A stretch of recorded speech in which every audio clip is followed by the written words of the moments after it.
Avui tenim l'experta en finances i autora dels llibres Invierte en ti i Invierte con poco, Natàlia de Santiago, que ens oferirà una xerrada molt interessant. No se la perdin. Endavant, Natàlia.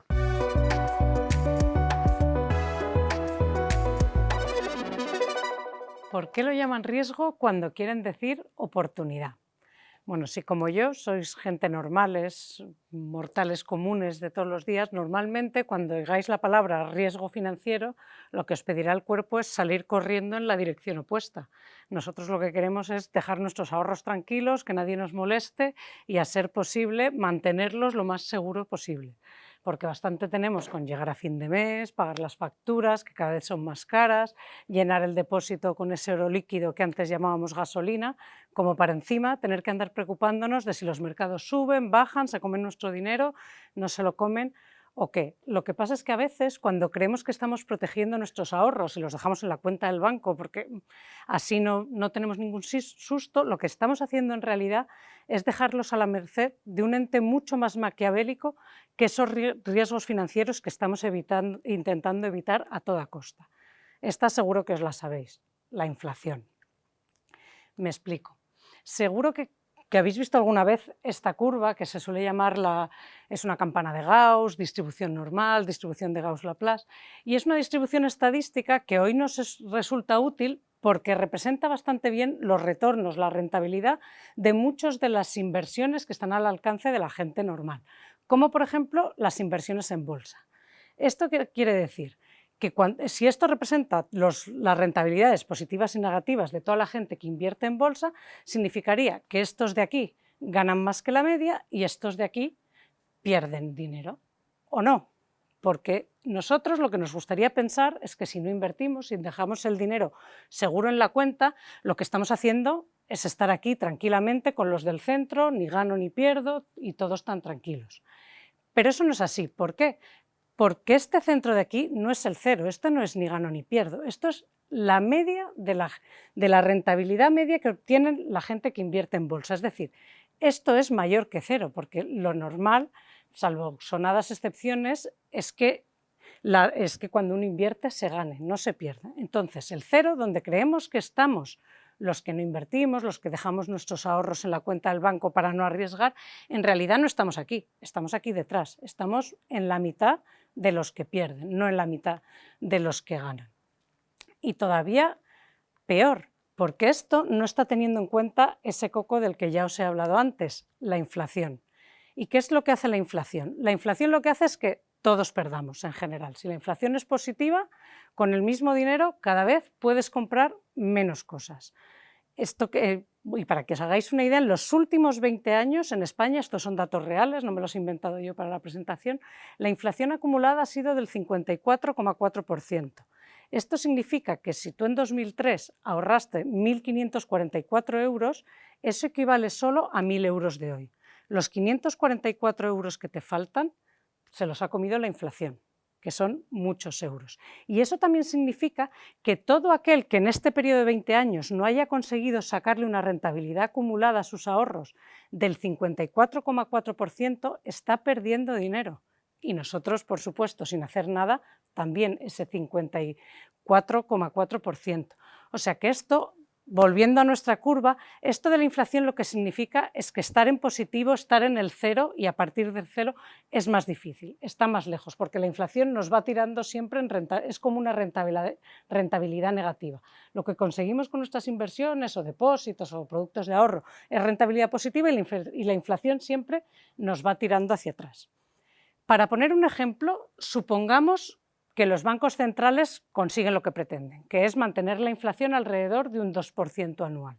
Y supongamos también que estos del centro lo que quieren hacer no es ni ganar ni perder, es solo mantener el poder adquisitivo de su dinero, o sea, cubrir la inflación, no quieren más. O sea, son inversores, pero tampoco son súper arriesgados, ellos quieren conseguir. Entonces, ellos, digamos que consiguen un 2%, pero luego les descuentas el 2% de la inflación y se quedan ahí en cero. Con lo cual, nosotros nos estaríamos quedando ahí, perdiendo un 2%, mientras que los conservadores reales, no nosotros, tienen un 0%. Pero es que esto solo es el primer año, porque tanto la inflación como la rentabilidad se van acumulando o en nuestro favor o a nuestra contra. Con lo cual, el segundo año, los conservadores, los que están invirtiendo para cubrir la inflación, seguirán en cero, ni gano ni pierdo, pero nosotros ya hemos perdido un 4%, ya estamos más atrás en la curva, cada vez peor. Y así cada año estos se van quedando aquí porque van consiguiendo cubrir la inflación y nosotros cada vez más atrás. Cada vez estamos peor que más gente. Y pasados, cada vez más atrás. Y pasados 5 años, mientras estos habrían conseguido mantenerse, nosotros llevaríamos perdido ya un 9,4% de nuestros ahorros. Y cada año que pase, peor y peor y peor. Y además, esto que he dicho yo del 2% de inflación, ahora sabemos que es un ejercicio muy teórico y que está muy lejos de la realidad actual, en la que la inflación está muchísimo más alta.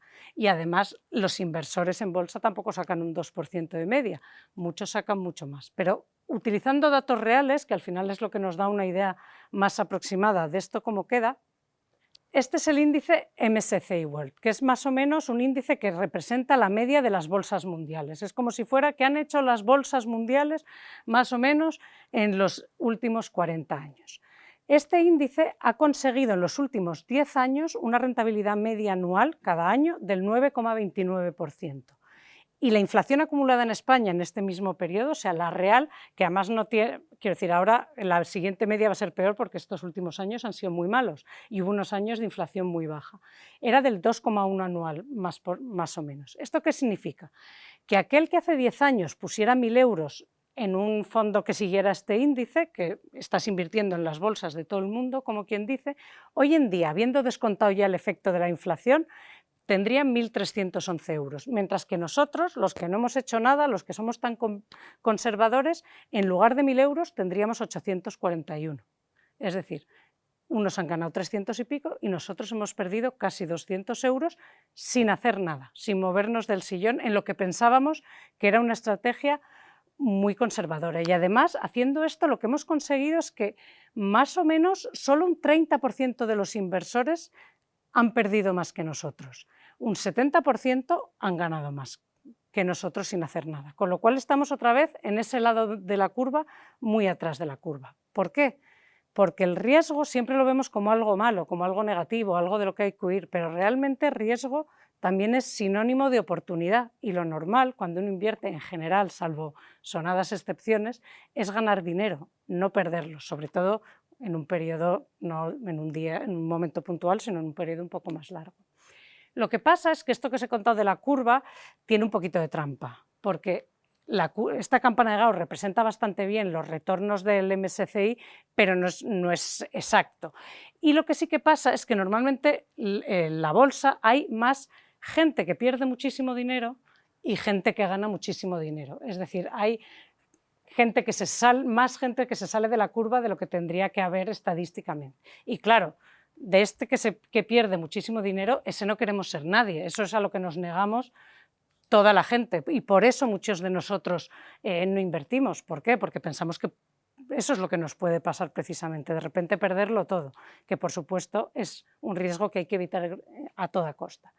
Las buenas noticias es que no es tan difícil gestionar estos riesgos y gestionar el riesgo financiero y conocerlo para asegurarnos, desde luego, que no somos esos de allí y además que tenemos más probabilidad de caer en el lado bueno de la curva. O sea, los riesgos financieros no es cuestión de huir de ellos, es cuestión de conocerlos y no son tan difíciles porque principalmente tenemos que tener en cuenta 3 tipos de riesgos cuando hablamos de productos de ahorro o de inversión, que ahora vais a ver que son bastante fáciles. El riesgo de que tu inversión se vaya al garete, el riesgo de que los humores del mercado afecten a tu inversión y el riesgo de que tú seas tu peor enemigo, que ese ya lo veremos, pero también es muy común. Entonces, empecemos por el primero, el riesgo de que tu inversión se vaya al garete. Este es el riesgo más claro de todos, el más fácil de entender. Este es el riesgo de que te compres una casa en una zona que luego baje de precio, que tú pensaras que iba a subir de precio y no ocurra, pues por la razón X, porque pensabas que iba a llegar el metro y no va a llegar y tú compraste en un momento malo, o el riesgo de que compres una acción y luego caiga y sea de las que no se recuperen, pues porque vaya peor que sus competidores, como por ejemplo pensar lo que le pasó a Nokia y a BlackBerry en un momento en los que se vendían muchísimos móviles y sin embargo a ellos no les ha ido bien.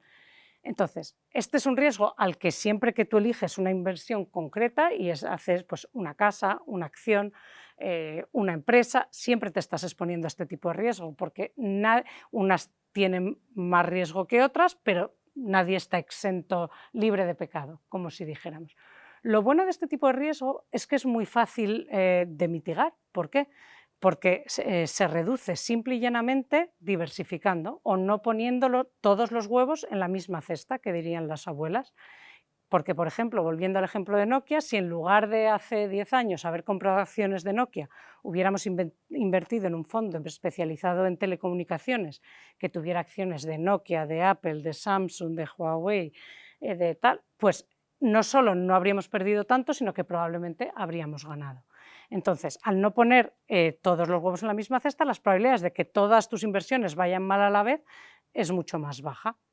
Esa es una forma fácil. Y luego, si queremos por lo que sea, tampoco está mal hacer una apuesta concreta, porque a nosotros nos parece que Apple es la mejor empresa del mundo o lo que sea, o comprar, eso se puede hacer, no es problema, pero entonces lo que podemos hacer es invertir con cantidades más pequeñas, teniendo más dinero en el banco para que si esta no va bien, por lo menos tenemos otro colchón que nos mitiga el golpe. O sea, se trata de no meter todos tus ahorros en una sola apuesta, que no se trata que no se puedan hacer apuestas puntuales, pero entonces no con todos tus ahorros, sino con una proporción más pequeña de tus ahorros. O sea que con esto nos hemos quitado este riesgo de un plumazo, diversificando, invirtiendo en fondos de inversión que ya están diversificados o haciendo muchas inversiones diferentes.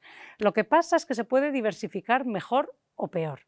Porque lo importante cuando uno diversifica es que las cestas en las que tú pones los huevos sean lo más distintas posibles, que se parezcan lo menos posibles, para que si una va mal haya muchas menos probabilidades de que las otras vayan mal al mismo tiempo.